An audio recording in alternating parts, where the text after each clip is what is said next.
बाबा ये बताइए, अपना पहले सबसे पहले हम माता जी को प्रणाम, सभी भक्तजनों को प्रणाम। हम दुर्गा माता मंदिर कचहरी से, हम बाबा के शिष्य और बाबा बैठे हुए हैं।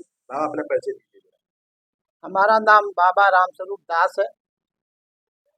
मेरा मकान जय महल कॉलोनी में है। 775 नंबर सिविल लाइन गोंडा का मैं निवासी हूँ। और हमको 30 अक्टूबर 1990 में, उस समय कार सेव का जत्था चल रहा था। राजस्थान से करीब 100-150 आदमी आए थे। उसमें से 35 आदमियों का जत्था ले जाने के लिए हमको सौंपा गया। और हम गोंडा से गांव-गांव होते हुए, खेत-खेत होते हुए हम लोग अयोध्या गए। उस समय कर्फ्यू लगा हुआ था, मुलायम सिंह की सरकार थी। लेकिन हम लोग गांव-गांव जाते थे, खेतों में रुकते थे। गांव वाले खाना बनाकर और हम लोग को खिलाते थे। हर इंतजाम गांव वाले करते थे। हम लोग धीरे-धीरे जाके गुप्तार घाट पहुँचे और गुप्तार घाट पे फोर्स लगी थी। लेकिन पीएसी के सिपाहियों ने अपना वर्दी उतार दिया कि इन जत्थाओं को हम लोग उस पार उतारेंगे। उन लोगों ने रात में करीब 12 बजे हम लोग को उस पार उतारा गुप्तार घाट पे। उसके बगल में डोंगरा हॉस्पिटल था। उस डोंगरा हॉस्पिटल के सामने मिलिट्री वाले ड्यूटी कर रहे थे।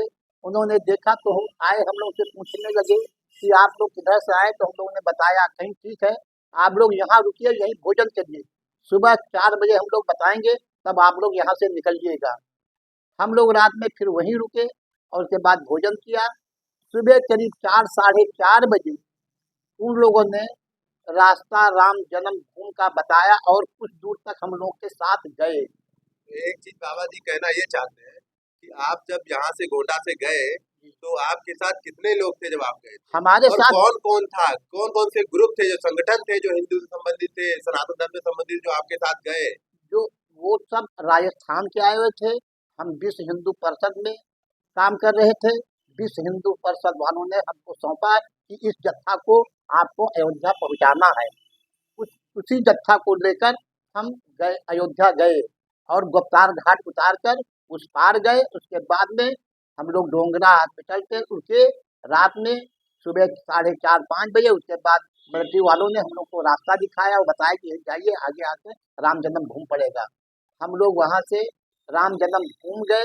राम जन्मभूमि के किनारे किनारे पाइप का तार लगा हुआ था।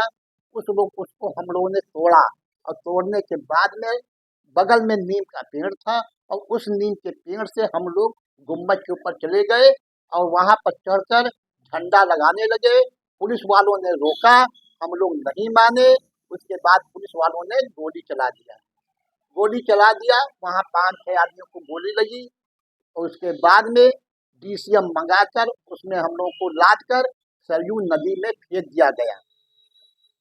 दूसरे दिन हम लोग सरयू नदी से निकाले गए। पीएसी में हम भी नौकरी करते थे और वो पीएसी वाले ने पहचाना, कहा कि तो बाबा जी हैं, और हमको ले जाकर डोंगरा हॉस्पिटल में एडमिट करा दिया।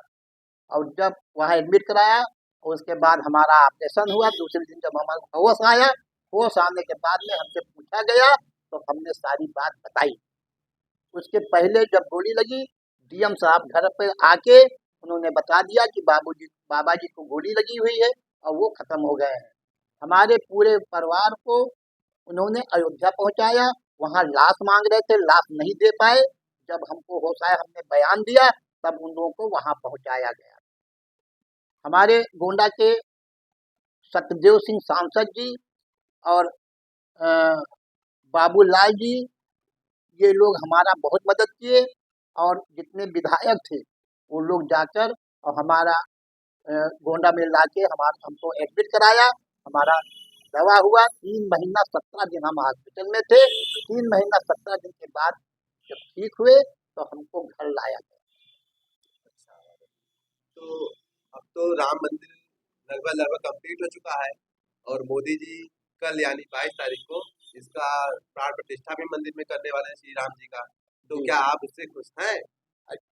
हमने कभी भी जिंदगी में नहीं सोचा कि ऐसा समय आएगा, राम जन्मभूमि बनेगा या हम सम्मानित किए जाएंगे या हम पूछे जाएंगे, कभी में हमने नहीं सोचा। लेकिन पर साल जब हम सम्मानित किए गए और बुलाए गए तो हमको बहुत बड़ी खुशी हुई और मंदिर का निर्माण चालू हुआ। हम लोग अयोध्या में मीटिंग में पास हुआ और चंपत राय जी वहाँ बुलाए गए, सब बताए गए कि मंदिर का निर्माण इस तरीके से किया जाए कि ये 1000 साल तक रहे। उस मीटिंग में भी हम बुलाए गए, अयोध्या हम लोग गए, वहाँ ये सब पास हुआ कि किस तरीके से बनाया जाए और क्या मटीरियल लगाया जाए कि जो 1000 साल तक उसमें कोई गड़बड़ी न हो, मंदिर में कोई त्रुटि न आए। हाँ, कि अगर भूकंप वगैरह आए या कोई बात होती है कोई भी तो बात होती सुरक्षित है, रहे। हाँ वो सुरक्षित रहे। और वहाँ पे बहुत बड़े बड़े माने इंजीनियर और माने बड़े बड़े आदमी आए, उन्होंने माने उन लोगों द्वारा ये सब पास किया गया कि पत्थर का निर्माण अगर कराया जाए तो ये हो सकता है कि ये 1000 साल तक रहे। वहाँ पास होने के बाद में फिर हुआ कि मंदिर का निर्माण होगा, लेकिन देखते ही देखते ही मंदिर का निर्माण भी चालू हो गया और आज लगभग लगभग कंप्लीट भी हो चुका है। कल 22 तारीख को मोदी जी के द्वारा प्राण प्रतिष्ठा कराया जाएगा। हमको बहुत बड़ी खुशी हुई है कि मेरे सामने मंदिर का निर्माण हुआ है और हम लोग वहाँ दर्शन करने के लिए जाएंगे और हमको दर्शन करने के लिए मिलेगा। बहुत अति हम लोग को खुशी है और जाने ना जाने की कोई बात नहीं है। सबसे बड़ा तो ये है कि भगवान राम का मंदिर का निर्माण हो गया है। उसी कारण कल हम भी अपने मंदिर पे सुंदरकांड का पाठ कराएंगे और हलवा का प्रसाद का वितरण कराएंगे। जी बाबा जी। तो जब आपको गोली लगी इस दौरान तो क्या आपको कोई सरकारी वित्तीय मदद मिली या नहीं मिली? सरकारी वित्तीय मुलायम सिंह ने हमको पैसा दिया था, लेकिन तहसील में पैसा आया, हमको बुलाया गया, लेकिन हमने लिख के दे दिया कि हम मुलायम सिंह का पैसा हम नहीं लेंगे और हमने नहीं लिया। लिख के हमने दे दिया कि हमको पैसे की जरूरत नहीं है। तो आपको ऐसा क्यों लगा कि मुझे उनका पैसा नहीं चाहिए? ऐसा है कि जब उन्होंने उस समय कर्फ्यू लगा दिया और कह दिया कि कोई परिंदा वहां पर नहीं पाए मार पाएगा, तो अब हम उनका पैसा लेके हम क्या करें। तो जब बाबा जी अब रास्ते में जा रहे थे तो कितने हजार लोगों की भीड़ आपके साथ एकत्रित थी? ऐसा हम लोग तो जहाँ भी रहते थे 100 200 150 इस तरीके से रहते थे। खेतों में बीचों बीच में हम लोग रुक जाते थे, वहीं पे गांव वालों को पता होता था कि हाँ यहाँ पे कार सेवक वाले रुके हैं। वो लोग गांव में अपना खाना बना के हम लोग को खिलाते थे, लेकर आकर वहाँ का चाय पानी हर सुविधा गांव वाले हमको देते थे। और हम लोग गांव में कभी नहीं रुके, हम लोग जब भी रुके खेतों में ही रुके, खेत ही के क्योंकि कर्फ्यू था, कर्फ्यू लगा हुआ था, हम लोग पकड़ जाते बीच में, इस कारण से हम लोग खेत खेत जी। में।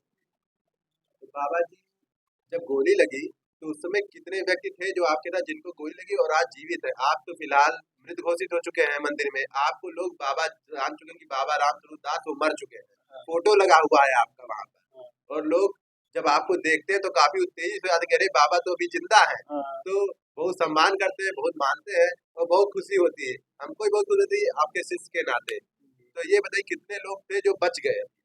अब बचने में वो 5-6 आदमी को गोली लगा था, वो लोग गिर गए। उसके बाद वो क्या किए क्या नहीं किए ये तो हमको नहीं पता है, लेकिन पानी में उठाकर फेंके गए क्योंकि पानी से ही हम निकाले गए और वहीं पे पीएसी वालों ने हमको पहचाना। वो लोग डोंगरा हॉस्पिटल में लेकर गए, एडमिट कराया। डोगरा रेजिमेंट फैजाबाद। हाँ फैजाबाद में हम 3 आदमी उसमें बचे थे, करीब 70 72 73 आदमी चोट खाए हुए थे सब, तो सबको उठाकर फेंक दिया गया था, लेकिन उसमें से 3 आदमी हम लोग बच गए थे। अच्छा, तो कल मंदिर पे सुंदरकांड का आयोजन होगा, कल हाँ। तत्पश्चात प्रसाद वितरण होगा, हाँ उसके बाद फिर भगवान श्री राम की जयंती मनाया जाएगा प्राण प्रतिष्ठा के शुभ अवसर अवसर पर। पर, शुभ हाँ अवसर हाँ शुभ पर। अवसर पर मनाया जाएगा। तो भक्तों ये थे बाबा राम स्वरूप दास भयंकर सेवक, गोली लगी हुई है। और कल जैसा कि बाबा जी ने पहले बता चुके हैं कि हम लोग कल सुंदरकांड का पाठ करा रहे हैं, प्रसाद वितरण होगा और भगवान राम जी के शुभ अवसर पर प्राण प्रतिष्ठा के शुभ अवसर पर हम लोग खुशियां मनाएंगे और गली गली में लोगों से जा करके हम निवेदन करेंगे कि भगवान श्री राम के कार्य के लिए आगे आए और एक बड़ी दीपावली से पूर्व बड़ी दिवाली मनाए। जय श्री राम, जय श्री राम, जय श्री राम।